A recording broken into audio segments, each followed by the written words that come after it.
is here.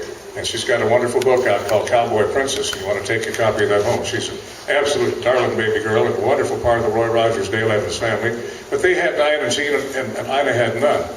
So Gene made me promise that I would never tell. But he sent a huge, huge, huge check. I'm talking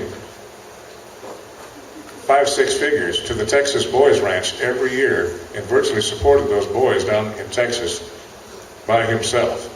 There were other donations and other things, but Gene was you might call the total sole support of 50 boys at any given time of the day or night, and didn't want anybody to know it. It was never to be publicized, never for grandiose purposes. Yes, I support that Boys Ranch. Didn't want anybody to know. But I want you to know, as we sit here, because I was there for it when he was writing those checks.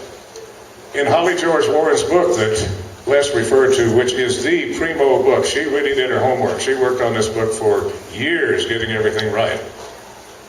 I saw something one day that touched my heart like nothing else. The day that I went up to meet Gene Autry after Dick Jones told me to be at his office at 2 o'clock the next day, Ken Maynard, who had been a giant star, making $20,000 a week back when there was no taxes.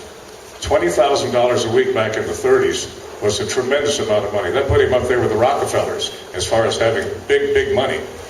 But Ken fell into a lot of traps with wine, women, and song, and he lost all of his money over the years. It eventually turned out that Gene sent him a check through his bank, never signed by Gene Autry, but through a trust fund in his bank to make sure that Ken had living expenses for the rest of his life, because as most of you Gene Autry fans know, first movie that Gene ever made was a singing part, a couple of songs in a Ken Maynard movie called In Old Santa Fe.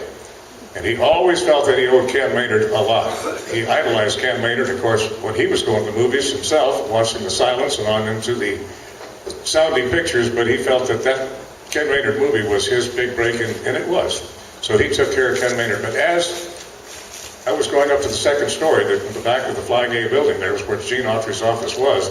Halfway down, coming out of Gene's office, I met Ken Maynard, had a beautiful snow white Stetson, big, big 6-inch brim Stetson with the tall crowns Ken Maynard was famous for, in a plastic bag. And I said, Mr. Maynard, I've always wanted to meet you. I'm Johnny Western. I'm going to work for Gene.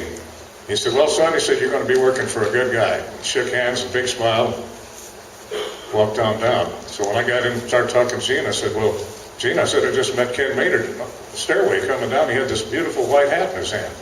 He said, yeah. I said, well, Ken's fallen on some hard times. And he said he brought the hat up. He wanted to sell it to me for $100. And he said, I just couldn't let that happen. So he said, I told him, I said, Ken, you keep the hat.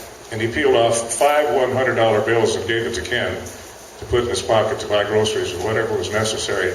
He said, Ken's my friend. He said, that's what we do. We don't buy hats from each other. We just take care of each other. And I thought, man, this guy's got a heart as big as that cowboy hat that I just saw.